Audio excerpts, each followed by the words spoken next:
Hello, friends, and welcome to the Lioness Method podcast. I'm your host, Narissa Sue, and I am also a passionate entrepreneur, roller skater, certified master integrated breakthrough coach, breath and sound facilitator, and boy mom.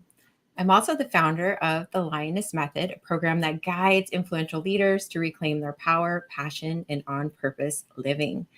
And today I'm going to be chatting with two gentlemen that are near and dear to my heart. And we're going to be talking about how to help you get on stage this year, specifically how to turn your experience and knowledge into a speaking business from any background. And I am so excited, you guys. These gentlemen are amazing, and I feel privileged to have them on my team. First up, we have Ben Patwa, who is part of the dynamic duo for influencing millions with Suzanne Patwa. And he's a consultant and coach to entrepreneurs, and he has produced 87 and counting TEDx speakers and has also worked with large multinational organizations. He's worked with some of the biggest brands and entertainers, including Sony, Facebook, Sting, and Usher. I know Usher is an amazing jam skater. Side note. Ben is also an expert in communication using principles rooted in behavioral psychology and helps others speak with influence and lead with impact. So we'll talk to Ben in just a second. And we also have Greg Seller, who designs programs around success. His mission is to get people thinking and behaving in ways that lead to greater personal and professional accomplishment. And as a speaker and facilitator, trainer, and coach, Greg understands the holistic nature of individual and team performance. And he's also worked with some phenomenal big brands, which we'll ask him about in just a minute. So welcome, gentlemen. Welcome to the podcast. Thank you. Thank you. Woo, Awesome. So we wanted to come together today to talk a little bit about the passion that comes with really finding purpose and then wanting to jump up on a stage and really being like, oh my gosh, I don't even know how to get started. So you two have something coming up along with Suzanne that you wanted to share with us. So let's kind of just begin to talk about how people can bring their message to life. Like, say they have a message in their heart or something that they just want to shout from the rooftops, and they have no idea where to get started to even find a stage or find the courage to step on the stage or craft their message together. So where do we begin, gentlemen? Yeah, I've been speaking for 20 plus years, paid speaking. And people often say, like, why do you work with speakers as well? That's what you do. And I really believe in all these years that we all have the power to change someone else's world, just change could be their day, their moment, could be change their life through a story or an experience that we've had. And so I tell stories, I tell my story. There's lots of different events that have happened in my life that obviously in that moment I could say, well, that wasn't really cool, or, oh my gosh, that was an amazing achievement for me. And yet I've felt like there's a way to package that. There's a way to share it. And I mean, we've been doing this since the caves, haven't we? Like sitting around in a fire, telling stories passed down generations. We tell stories to excite people. We tell stories to warn people. Right. And so I think it all starts with the story and definitely believing that what we've experienced. Now, obviously, there's some skill and there's some strategy, and then the way we deliver it is really important. And yet there's a way for this story or experience to translate and touch someone else's life. I love that. I think that's absolutely it. Like, and there's so much power in each and every person's story. And Greg, how did you get into public speaking too? Well, I was speaking on a lot of stages. I probably trained I don't know, about 500,000 people in 55 countries around the world in the fitness industry. So that culminated, when we talk about brands, I worked with Nike for about 6 years, both in London and here in Sydney. And I just, I knew I could speak, and Ben will talk about like the key elements of this training that we've got coming up in Los Angeles. But like, I knew I could speak in terms of delivery. there was a message in me. So when you guys talk about story, there was something in me. Typically we get into some of the spaces that we work in because we need to work ourselves out somewhat first, right? Like you go with what you need, and then the hope is that you can help others. And through some of the stuff, I just knew that there was stuff in me that I wanted out, if that makes sense.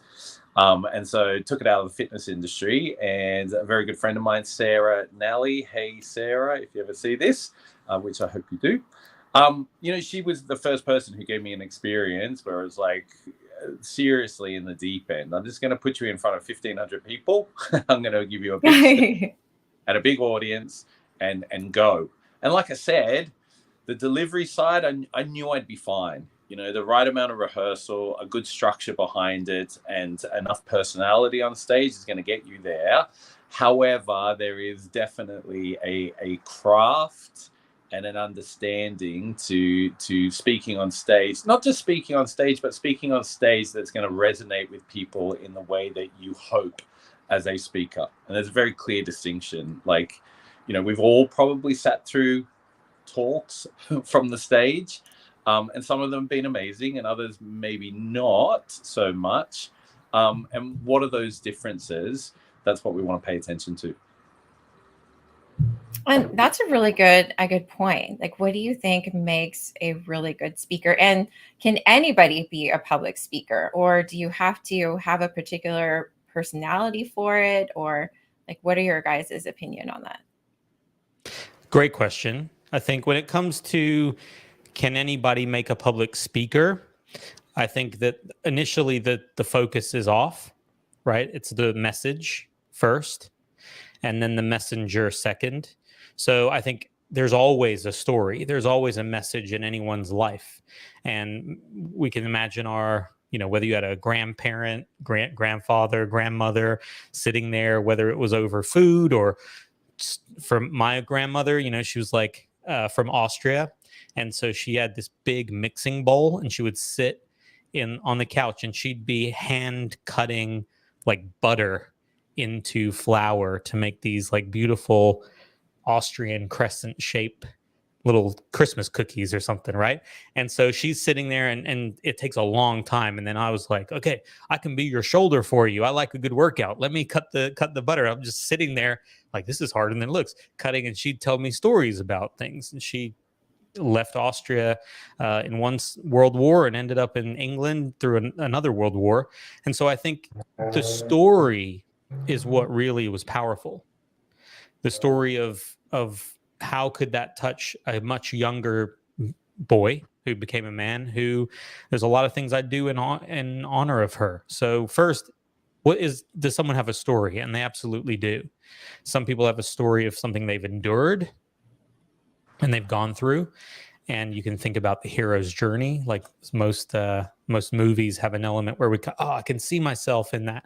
He gets a girl or she gets her guy, or it could be, rags to riches, or it could be slaying dragons, slaying our inner demons, or someone who's out there. So there's a lot of different, we call those story archetypes. We can apply the storytelling structure to someone's life.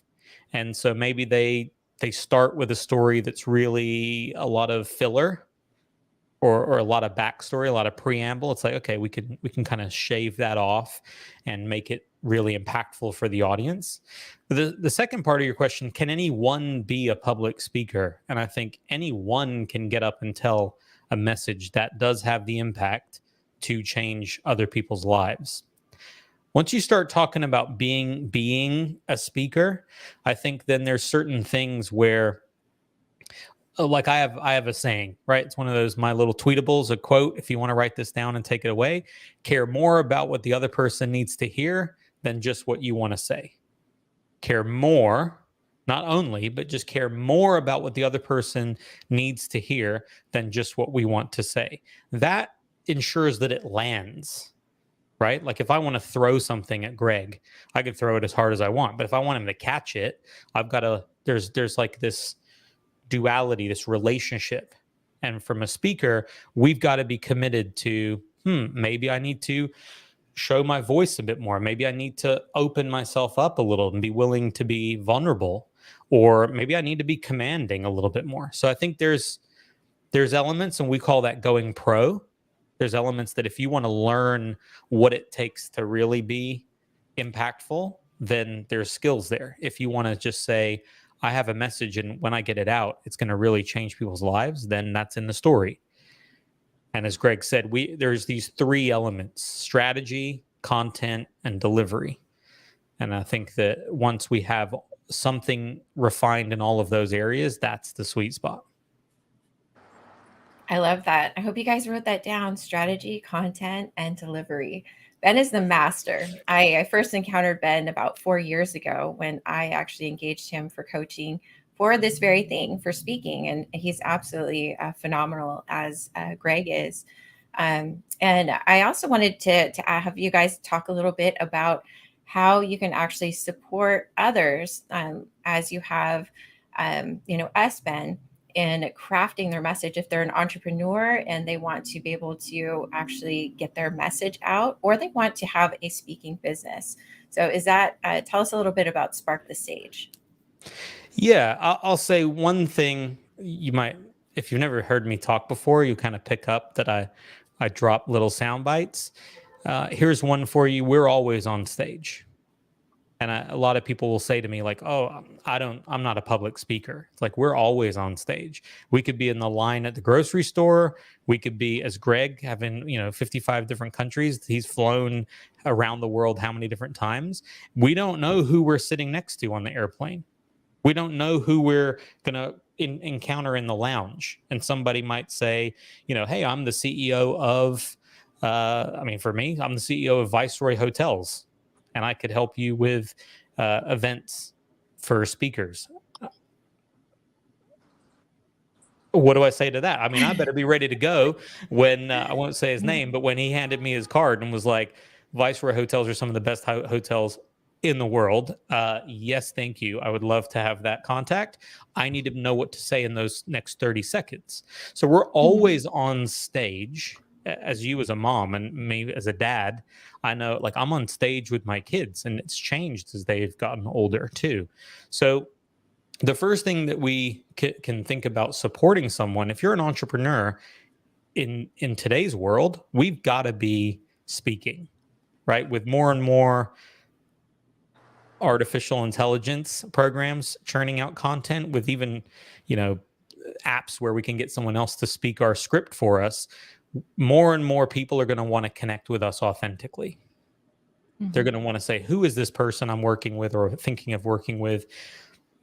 What would it be like, right? What can I count on them for? Who are they? What do they believe in? What are they about? And I think that's what's critical. So it doesn't matter if you're an entrepreneur, if you're a leader in business, and Greg speaks it in corporations. We both do a lot of work in companies, and we bring that to the entrepreneur space with Influencing Millions. Is that you got to like captivate your team. You're going to motivate them for another quarter, 3 months, to work toward targets that maybe you didn't hit, or the global climate is shifting. Maybe there's layoffs in the tech sector right now, right? Anyone listening to this? Yeah, a lot of layoffs. There's a lot of instability, and I mean, what, a Zoom call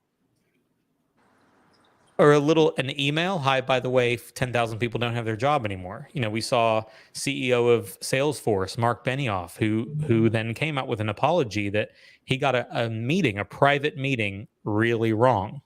So the first shift for people, it's a mindset shift, is, okay, am I speaking on stage? Am I going to come out into a conference? We're always on stage. It could be a prospect. It could be an existing customer where they're potentially going to go to a higher level with us. It could be that we're interviewing for a new team member or a joint venture, like partnerships, where how we communicate, what we say, how we say it, and what we don't say is really critical.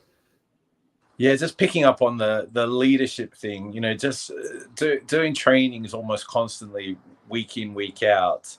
I think managers, leaders in business forget, just as Ben's saying, like, you are always in that role. And whilst leadership is, you can do it at any level, people are looking at you in those roles for a certain level of motivation and inspiration. And typically that's going to come not only through what you say, but also how you say it. The general consensus is that most meetings are dreaded because they are so boring. And then you take that out of the live setting, as Ben was saying, and put it into a Zoom call, and it's even worse. So whilst it's one thing to think about, well, how do I become a speaker from a big stage and run a speaking business? Yes, sure, that would be at the highest level. But underneath that, like Ben's saying, even at the grocery store, there are so many levels of which you are expected to show up and just be okay in that space. Feel confident, feel like you've got capability. That's what we're going to teach you. I love that. And I feel like most people have a really huge fear of public speaking too. Like maybe they think it would be really great to be able to stand up as the CEO of an organization and be an eloquent, concise speaker. But it usually is that fear that holds people back. So is that something that you guys work on supporting and Yeah, it's actually funny. I read something the other day about us having hijacked the word fear, and he used public speaking as an example. He said, fear is basically a prehistoric emotion, to keep us safe. And he's like, when people hijack the word fear and use it around public speaking as an example, he was like, no one's going to shoot you on stage. Like, you're not going to die. That is that thing. Am I going to live? Am I going to die? I need to be fearful of something. He said, what we're actually thinking egotistically, it's around judgment typically. And so they're two completely different things. You don't need to be fearful of public speaking. What you need to do is get into your headspace that there's value in what you're saying, that there's an authenticity in how you're coming across as a person. So when we talked before about what makes a great speaker, I actually think it's the authenticity piece. If you are speaking as you, and Ben mentioned the word vulnerable before, I think that's probably one of the key things. If people kind of resonate with you, the person, they're going to take the message as well. All right. So like we said, it's a bit of both. Yeah, we have lots of frameworks, and one of them around the 4 C's is that confidence comes from clarity. So a lot of people, they're judging, as Greg said, they're thinking, oh, I'm not going to be either impactful, I might forget what I'm going to say, or I'm winging it. And I'm kind of audacious in saying that as a business owner, I've started my first business at 19 years old and I've kind of never gone back. So, serial entrepreneur, starting companies, I've sold a few, and invest or collaborate with a lot of other people. We need to be on point. And when we know what we want to say, when we're clear about what the other person needs to hear, then we can be confident. So first, it's, can they have a sounding board, right? So we as experts, if you want to call it that, we know what stories are not really necessary. I often talk to my kids about that. It's like, be careful telling the same story you told when you were, going into middle school and high school. Like, it doesn't apply anymore. Be careful telling the same. Oh, this one time when I was, in at 9 years old, I got up on stage and I froze in the school play. Okay, well, you're not 9 years old anymore. And and I think we need to be aware of triggers, because I think a lot of this could go off a different topic, but a lot of current events, people are either pushing away traumas that people have had and almost dismissing it as if, oh, it's not really that big deal, or people are really holding them in front of themselves and letting themselves get held back because of that. Like, I have this trauma or I have this bad memory. Well, let's give you new experience. Like, in the trainings that we do, it's not information. I heard someone else say something similar and I love it. And we're not in the information business. Like, we don't share information with people, and that's the value. We're in the experience business. And so there's a lot of information. A lot of people will say conflicting information. We're about, hey, let's get you in front of a room. Let's have you communicate. Let's spot little behavioral things that people do. And we've got famous speakers who, whenever they're speaking, they do certain things with their face or with their body that they don't realize.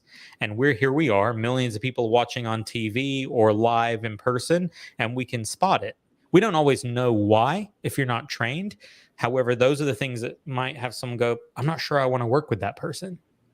Or maybe I really want to work with that person. So we're driven by our emotions as human beings as much. So a speaker needs to be able to understand that, realize it's not just about the script or about the content, and it is about how I show up. And more important than that, it's why. It's definitely about. Sorry, Ben, go for it. No, yeah. I was just going to say it's definitely about resonating, because as you were talking about that, I went back to. Does anyone remember watching the Meta thing with Mark Zuckerberg? The release of Meta. The release. Oh my goodness, that was terrible. It was terrible, right? But it was terrible. He's clearly paid, Lord knows how much, to be professionally coached in speaking, but it was so paint by numbers, right? It was exactly that. And I was like, you know what? You're better off just speaking a lot and having an editor cut down your natural speaking voice. You just get the message out, make some mistakes, fumble or whatever, and in post, let the editing person come back, rather than this need for absolute perfection. And of course, if you have a mixture of both, right? If you're highly skilled and highly practiced, then it's amazing. But for somebody like him, who isn't a natural speaker, you're better off, like Ben was saying, just resonating as a person. That it comes down to the how. Yeah, I'll give you an example of kind of what we do. And when I say we're in the experience business, I had a lady who there's probably a testimonial floating around right now about this situation. So someone had hired one of the top TEDx or TED speaker coaches, and they had worked for months on this script. And shortly before the talk, like, I get a phone call, and this person had gone up to their the day before a TEDx event, there's a dress rehearsal, and they go up, they do their whole thing, and you're like last minute refining. This person came off stage, could not do their talk. And the organizers were like, we can't let you go on stage. You went you dead, couldn't finish the talk. What's going on? This was on the East Coast in the afternoon. I get a phone call. I'm like, okay, I can get a red eye out of the West Coast, be there in the morning, show up, let them know it'll be fine. I'll work with you, and then you'll be ready. And what it was is exactly what Greg said. This person they'd crafted a great script on page. You know what I mean? And when we look at your content, we'll always say there's one thing to write for the eye to read versus writing for the ear to listen. It's completely different. And so showed up and helped her in a number of different ways, use some of the skills that we have in terms of getting her into her mind, like decreasing her stress, bringing her out of overwhelm of like, should I do it this way? How should I stand? And as Greg said, just get right back to who you are. This is your life's work. She was a doctor in terms of her education level. So she really knew her stuff. Get back to authenticity, ground the nerves, really get her present. And then she went out and she rocked it. And had some humor, had some laughs, got a standing ovation. Everyone, obviously, some of the people knew where she was the day before. The audience didn't necessarily, but the speakers were all like, wow. And I think that speaks to a lot of where we come from, is sometimes it's cutting away things. It's not, this has to be perfect. It's, well, remember, who is it for? It's for the audience member, the person who's sitting there who's like, I'm in my job, I know what I know. Oh, wow, you opened my eyes to something new. Or I'm really stuck. You just put it in a straight line for me. You made it practical and step by step. Or, wow, if I've heard you've been through that, okay, it shifted something in my fears or doubts or my like apprehension. I'm okay, you know what? I'm motivated, I'm inspired, I'm just going to take action and do it. Time's short. We never know when we're going to, when our time is up. So let me just take action. So I think that's really what it's about. And we're always going to ask about the business beyond the message. Yep. If it's a stage presentation, well, why this talk? Where is it going? How does it help the entrepreneur in their business? It could be that it's a bit like a calling card. It could be that they want to run live events.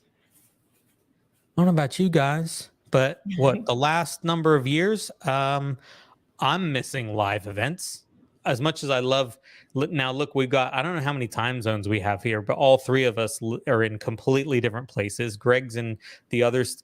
Greg's in tomorrow, everybody, right? He's on the other side of the, He's in Australia. He's in Australia, Yes. so it's tomorrow for him. Saturday feels good.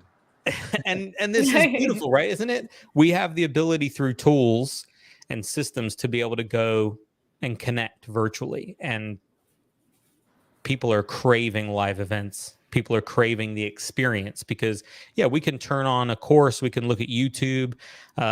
Talking of TED Talks, the TEDx YouTube channel pre-pandemic went from, I think it was around 20 million to 40 million subscribers. We'll give that a little round of applause. And so people are consuming more and more information. The difference, and this is where the power of learning, how can I take that and condense it into something that's inspirational? Could be a 3 to 5 minute video. It could be a 15 to 20 minute talk. And I just got off the phone with a partner of ours who does video for clients and entrepreneurs. So what about 60 to 90 second Instagram, YouTube shorts, reels, TikToks? We need to speak that way too. I mean, you can dance all you want, and yet Gary Vaynerchuk says it beautifully. Learn the platform. Like if the platform likes a little bit of music and captions and short, get to the hook, fine. But we've got to still share our message. Why work with us? And there's some amazing results from entrepreneurs or businesses that are using that, sharing their content, but in a way that connects on these other platforms. So all of that gets taken into account from, okay, what's the strategy? So then what content, and then how do you deliver it? I love that. And I hear an overarching message between both of you, which is really about, we're using words like authenticity and being vulnerable. And I think it comes down to just being real, right? It's not about having the perfect words. Like, we see Mark Zuckerberg where he's overcoached, right? And so it's like, I think like your strength, Ben, is taking people's message in their and refining it, making it more concise, but still allowing for that person's true voice to come through. So it really is a heartfelt message. And I think that's really important to deliver to. I can remember just quickly, there was an example. One of the most memorable chats I ever went to was a lady who had a chronic fear. We were talking about it before, whether or not that's the right word to use, of public speaking. And she was given an opportunity to basically conquer it by speaking at this event. And she walked out to the podium and effectively read her speech from a bit of paper that she held up, and you could see a hand shaking. And the kind of audience was like, oh, this is going to be interesting. 5 minutes of listening to somebody, do that. But as she spoke, it was so chronic for her in how she was describing the fear of actually standing up in front of people for who she was. And then at the end, she actually stopped. She crumpled up the bit of paper and she walked to the front of the stage, and she sang an opera song. And it was so beautiful and so powerful. And you just thought, the juxtaposition of, I could never do this, and I'm so nervous about this, yet I have such a talent to be able to do that. And in that moment, kind of just, I don't know, losing all of that. When you talk about authenticity, you could see her shaking. You knew that this wasn't something, put on. It wasn't something that she would go, next week and do the same talk and do it all again. Yet she stepped into her space, and it was literally a standing ovation. And so again, it's like, well, technically, 98% of her talk she read from a sheet of paper. The delivery wasn't amazing, and she was shaking like a leaf. But to step into it and the story from one to the other, and to finish in the way that she did with such talent, was just mind blowing. And so, there's no one route to being an amazing speaker. As you said, Narissa, it's really about, being true to you, having a message, and just remembering that, like, there are enough people in this world for somebody to be resonating with your message. Like, whatever your message is, don't undervalue it just because you think it might just be your experience, because it never, ever will be. Yeah, there's the message and the messenger. And I don't know if you've had that experience. I'm sure we've heard of it. We've heard other people tell it as a metaphor that someone could hear, their favorite celebrity or a music artist, or it's in the lyrics of a song, or they go to a talk, and yet someone else walks around the corner, says it, and they're like, I've never heard that before. Yes, they have heard it before, but it needed to be shared maybe in that moment. And what I always say to speakers is that, guess what? There's going to be someone who needs to hear anything that I have to say from someone with hair on their head, or from a female, or from someone with blue eyes, or from someone who's older, or from someone who has a different background or experience. They might need to hear it from a mother, right? Rather than a father. They might, and just like our kids, as much as we love them to hear everything we say, they may need to hear it from someone, a stranger, and they go, oh my gosh. And the parents over there going, yes, thank you. But also like, why didn't you understand it when I said it? Because it's not about us, and it is about us. So I think you bring up a really good question, Riss, is that we don't approach the business or the skill or the approach of speaking with some kind of set structure. There's no like, okay, these are the exact things to do and everybody should fit inside of that. We approach it more, okay, who is this person? What's your message? Well, what's your intention? These are questions we're going to ask people. It's like, well, who is this for? What's your desired impact for them? Then we can teach the skills, which may be, oh, well, think about a frame, think about if you want that person to understand something that you're sharing,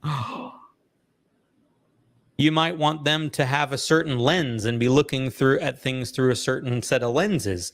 And yet, or they're looking at things and everything is sunshine and rain and like everything's yellow. I wonder why it's so sunny. And then if you can get them to see through, like, oh, maybe there's something new, and it shifts from that perspective. So those are the important things that I would say we bring a bit differently. It's not just read a book about a bunch of TED Talks or what are the top 5 things any public speaker needs to deliver. So our events are a little more intimate. We give people time on stage. They get direct feedback. They get kind of like personal training. Like Greg said, we have a fitness background. I have like a physical therapy. You could think like a chiropractor. I help people get into alignment. So I help their business and their voice and their message get into alignment. We have a very special some experiences that they're going to go through, which may help with things like fear. And definitely we have someone coming in to do vocal toning. Do you know what I'm talking about, Riss? Maybe. Yeah. So someone's going to be teaching about, toning our voice. There's different tones from, is our voice coming from way up here? Or is it coming from down here in our belly? Is it coming more from the chest and the resonance?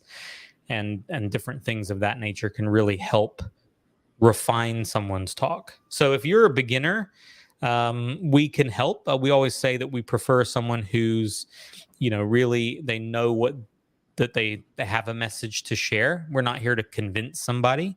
But if they're a beginner in terms of their skill, then we can show you different techniques of how to take that message and put it into a format that is captivating, engaging, leads to some takeaway, right? So the audience is like, oh, I got something. I didn't just hear you tell a story What do I do with that story now? Yep. If people that are listening want more little sound bites or tips, there's two types of stories. How many? Two types of stories. You. There's stories that stun and stories that stimulate. So sometimes we've heard, right, Greg? We've heard the CEO or the executive in the meeting room tell a story, and everybody's like, "Okay, what do we do with that? Where do we go with that?" And I had to learn this. Just my story, part of my story was a near death experience that I had. So I learned how to turn that experience rather than me saying it and people going, "Oh my gosh, are you okay?" Or "How bad? Oh, that must have been awful for that to happen to you." And okay, well, how can I tell that? It's not about me. I don't, as Greg said, I don't need to tell it anymore.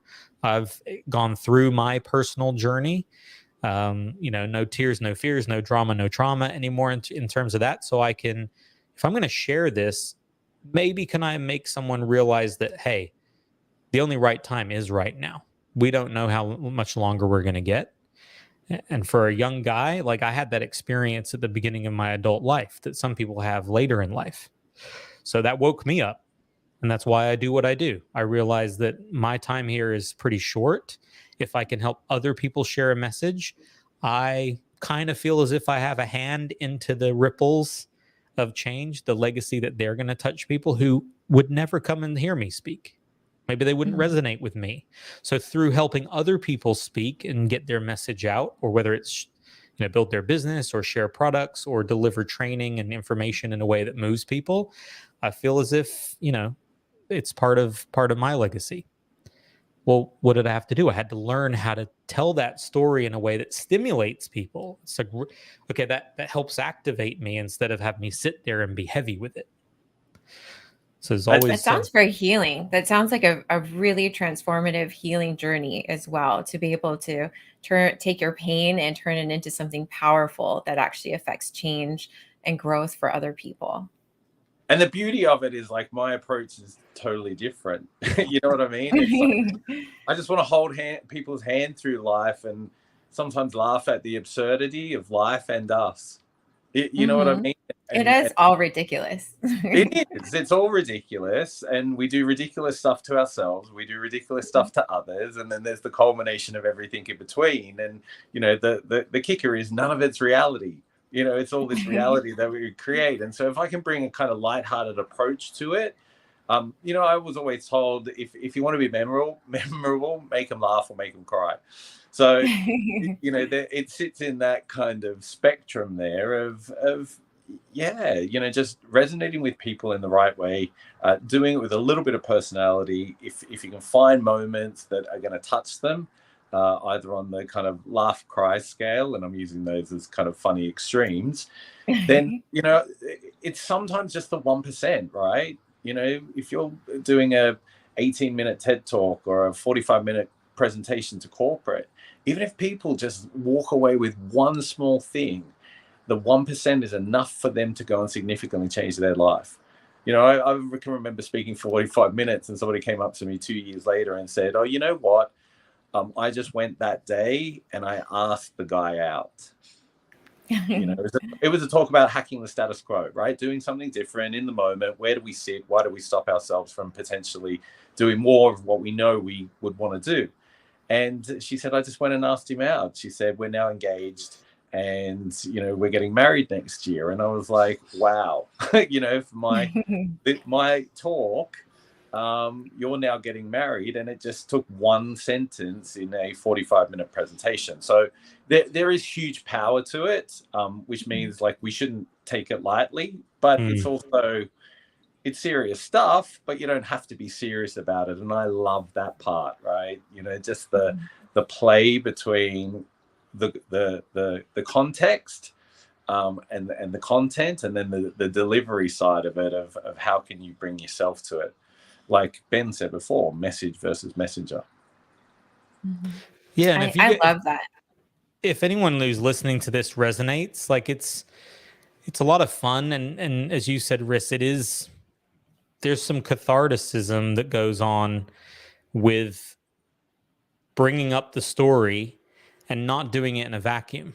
So if you have a message, if you feel like you want to share it in a safe room where you have people who are receiving it. And sometimes we never know how it's going to land, right? Like the story, I've got a whole conversation in my head and I'm going to say this and then they're going to respond like that. And then I'm going to drop this and it's going to be awesome. It never goes that way, right? Whether that was the asking someone out idea or it was I'm going to pitch myself for a job or a gig or I'm going to offer something or, I'm going to present. It never goes the same way. And so, my daughter got into theater and acting. And, in practicing, I said something to her. I'm like, you're presenting to who? An audience. You can't practice speaking out loud to a crowd by yourself, either to a mirror or just, in your own bedroom. So part of it is the physical training, right? We can look at the best Instagram videos of other people working out, or we can have the best training program. The way we get results, we got to get in the gym. And so I think that's one of the reasons to come, whether you are, early stage or whether you have a message, you're trying to figure out the message. But you might speak to your teams or you might speak on sales calls, or if you're a salesperson, real estate professional, it's open to a lot of different types of people, or you're an experienced speaker. And because you're going to know the way you do it. And even if you get a standing ovation, you're going to have the lens of where you are. And we're about that extreme, as Greg said. How can we expand the laugh? How can we deepen the connection, the emotional connection? How can we expand the practical steps so that we land one message, someone takes action and then they're engaged, or someone takes action and makes a phone call and they're making more money, or they're have more love, or they decide to actually repair something. They pick up the phone and all of a sudden, they've improved their life and maybe let some heaviness go. So there's a lot of power to the skill, because if we think it's all communication, and what's the purpose of communication? What do humans really want? Connection. I think if you can master the art of actually just standing up in front of people and just being okay, and it doesn't matter if it's 1,000 people or 100 people or 5 people in a boardroom or whatever.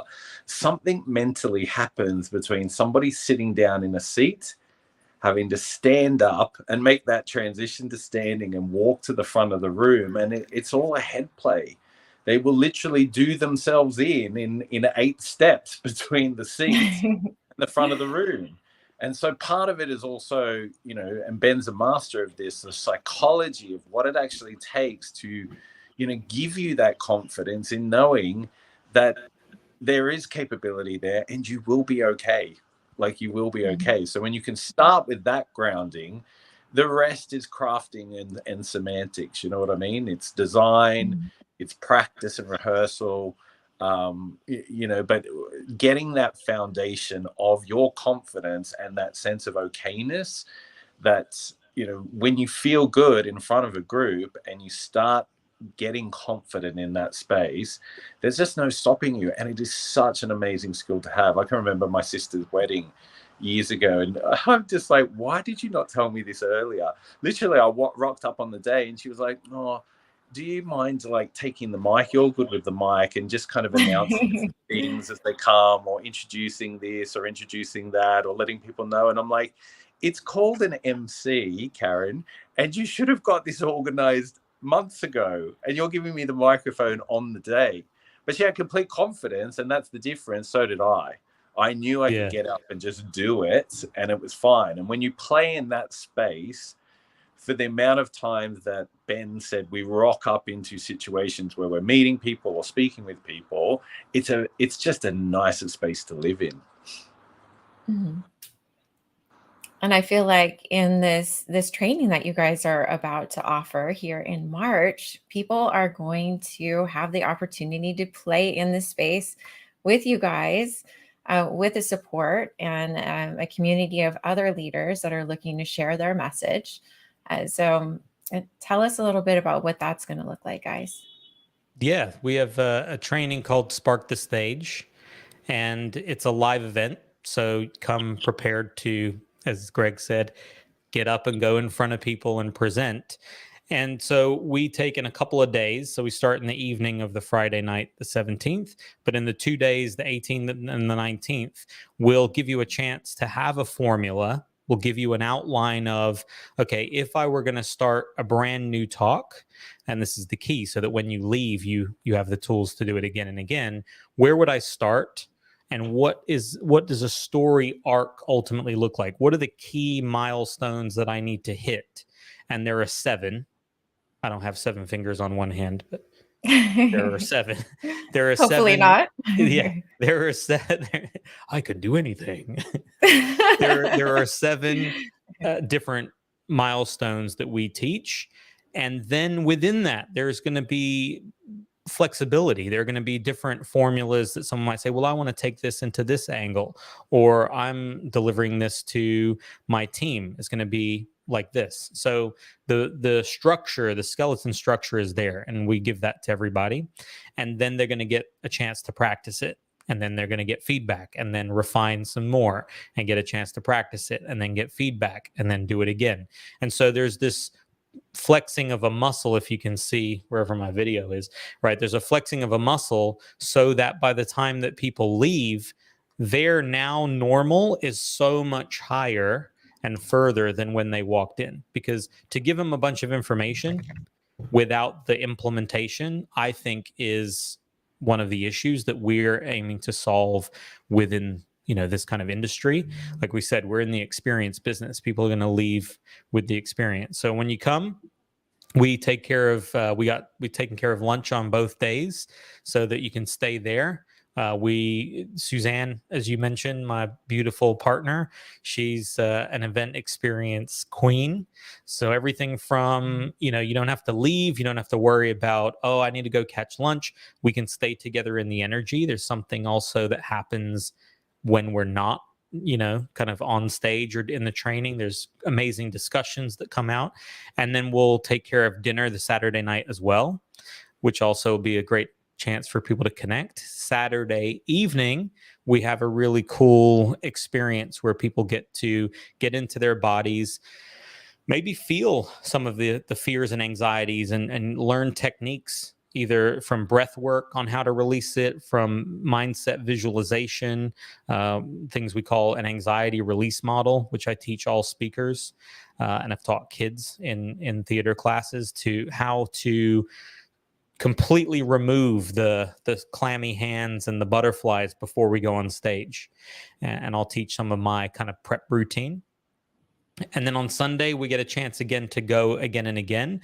And then people will be able to dress up, and kind of get some cool photos, or other people can shoot videos of them while they're doing their talk so that it's, I can post it on social media and different things of that nature.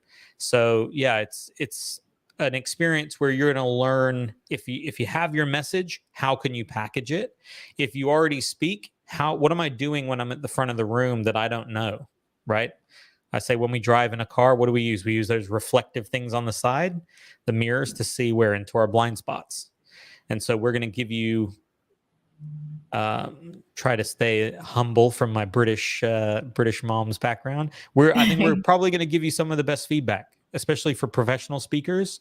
We're going to give you probably some of the best feedback around little unconscious things, even how we're connecting, especially when we make our offers.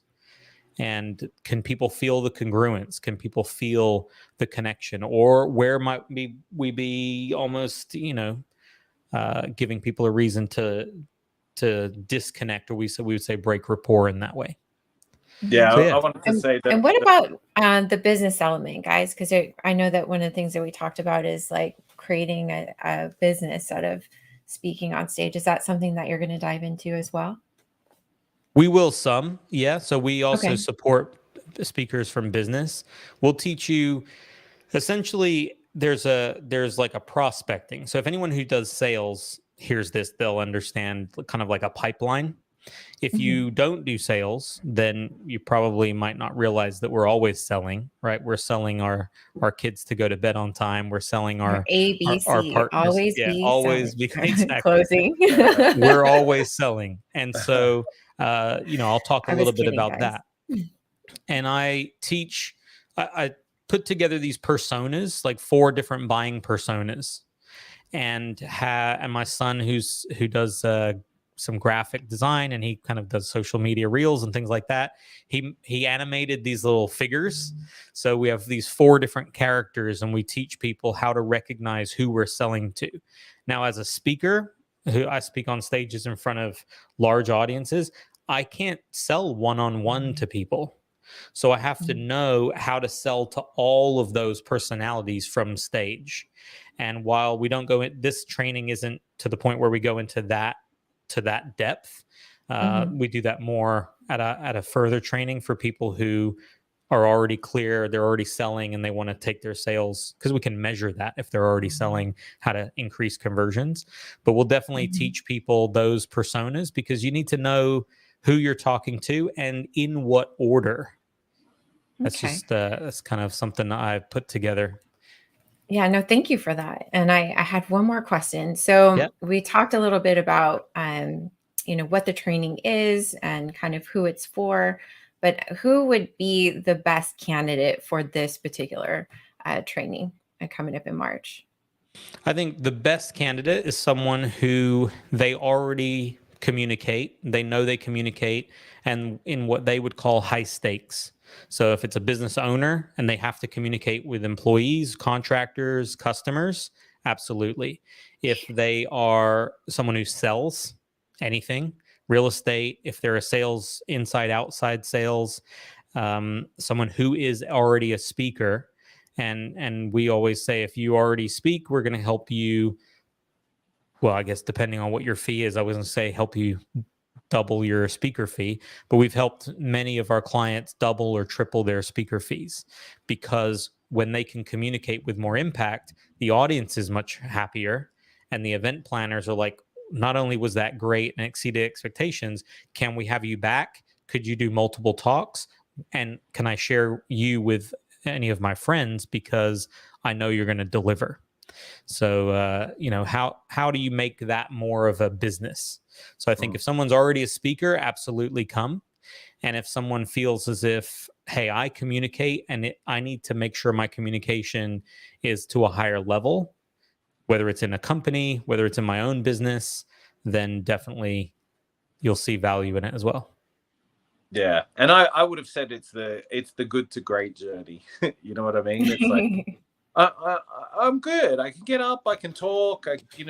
People kind of listen to me. All of that, but it's like, yeah, cool. But how do we make that great?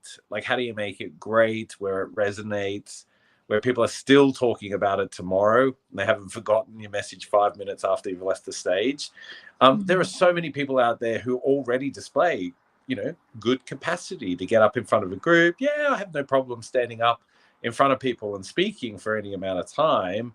But how do you do that and package that? If we circle back to the beginning of this whole conversation, circle it back in a way that's going to resonate with the most amount of people, and do it in the most authentic way for you as a personality. So it's more than just opening your mouth, because probably a lot of people could do that. They have no problem doing it, but it's how does it resonate? And just going back to Ben's last point, it's the feedback. I mean, we have watched so many I've watched so many people deliver a presentation over the last, I'd say, 25 years. You just see things like straight away, a kind of raised eyebrow, or a look that goes somewhere, let alone the way that they speak, or body posturing, or whatever. It just kind of is a head to toe, bing bang bong bong. Yep, cool. Let's work on this sort of stuff. So that valuable feedback is actually invaluable for the amount of delivery that you'll do, particularly on that day too. I love that. It certainly will be impactful to have your collective wisdom to point out those things that'll really help people collapse time and be able to present at a much higher level. So I love all of that. Yeah. All right. Any last tidbits that you'd like to offer our audience that's listening about getting on stage this year? I was going to ask you if you had any other questions or if people ask. A lot of people who say, I want to get into speaking. And essentially that is, so my journey was as a clinician. So I studied physical medicine initially. I mentioned briefly that I had a near-death experience. So I came out of hospital. What did I want to do? Wanted to help people in their health, kind of that pass it on healer, the healed, trying to heal others. And someone asked me a question, right? It was a old mentor of mine who said, how could you help 20 times more people? And I was like, I have my own clinic. I work, packed, and I could barely help 20 more people, let alone 20 times more people. And there's a phrase that is now probably out, especially for entrepreneurs, which is to go from one to one to many. So if people want to reach more people, we need to be able to take the skills and tools that we have. And there is a way to do that, whether it was in medicine, whether it's in gardening tips, whether it's in fashion, whether it's in lighting and video, or how do you show up on camera, whether it's tech tools, what's the best camera to use, or how do I use PowerPoint for my meetings, whatever the content is. There's a way that if we're saying the same thing over and over again, here's another little soundbite. If you have to repeat yourself about a kind of a piece of information more than once or twice a month, that probably could be being recorded and hosted somewhere. So whether that's a YouTube video, whether it's a private video that you give to your clients or your potential clients. And I think that when people are thinking about speaking this year, like in 2023, we just need to up our game. The marketplace is louder. Lots more people are putting out content. The introduction of artificial intelligence is making that happen internally and externally within companies. As in, a lot of people are saying it's not so much about entrepreneurs, but even intrapreneurs, people within a company. It's not who is AI, or I'm going to say the brand name, but Chat GPT. Is that going to replace people? No, but the people who leverage, the people who learn to speak to many and make things, make their content go more rapidly or have it touch multiple people, right? So instead of making one ad, the hook is connecting with multiple people. Those are the people who are going to be irreplaceable, whether that's in a company or in their own company. Yeah, and I just wanted to say, ultimately as a speaker, we're in the business of change. And, for you to step into a space where you can truly help and offer help is great. Also, from an individual point of view, as human beings, I just don't think we're meant to not be kind of confident and able to deliver a message and to share what we know. So to be kind of closed off or meek or timid or anything other than powerful in the presence of others is really not what we're here for. And so just to be able to give you a little more of that over a couple of days, the ability to step into more of being you, and then by proxy being able to take you out into that business of change, I think is a really cool thing, and it happens quick. I love that. Bring out the muchness. All right. Well, this has been so much fun, you guys. Thank you so much for sharing your wisdom and your passion for speaking on stage. And I know that those who have been listening are really excited. So what's the best way for everybody to get involved with the upcoming Spark the Stage event? Yeah, people can go to influencingmillions.com/spark the stage. Let me put that up I'll on drop the a screen link, real guys. quick. I'll drop a link. Don't worry. Drop the link. That'll be easier. I'll drop the link. It'll be easier. There we go. Got to be prepared for stuff like this, right? Right. There we go. Cool. And it's March 17th through the 19th, right? It is. Yep. Can you see this on the screen? Evening of the 17th. So that's not a full day, but we're full day 18, 19, Saturday, Sunday. Okay. Yep. Perfect. There we go. All right. Well, thank you again, gentlemen. This is super fun. And come and join us, you guys. It's going to be a great event at Spark the Stage. It's coming up in March. And if you have questions, feel free to reach out to any of us. And I'm going to drop their contact information too, if you'd like to reach out to them directly to get more info or to find out a little bit more about the coaching that they do or we do, myself included. There's Ben. He's throwing it up. Organized. That's what he was talking about being prepared. Oh my gosh. This I already had prepared. Yeah. I was like, Yes. the link. I don't have the link already. That's why his title says master in front of it. You know? Exactly. It's the Boy Scout in me. It's the always be prepared. All right. Yeah, I think thank you guys. if this is live, if this is recorded live as well, so if you're watching it anywhere where you can see these guys' beautiful face, then throw some comments down below. We'll answer that. If you have any specific questions, I wasn't sure if people could join us live, and if they wanted to experience that more, then head over to Influencing Millions Facebook. We'll be doing a lot more video and live to support people, or you can check out Greg's Seller, which will probably all be in the notes somewhere as well. Thanks so much for having us, And Chris. lionessmethod.com. Lionessmethod.com. Thanks for having it. It's good to talk. Yes, thank you guys. Yeah, this was so much fun. I can't wait for the event. Yeah. Woohoo. All right, guys. Bye for now. See you later. Bye.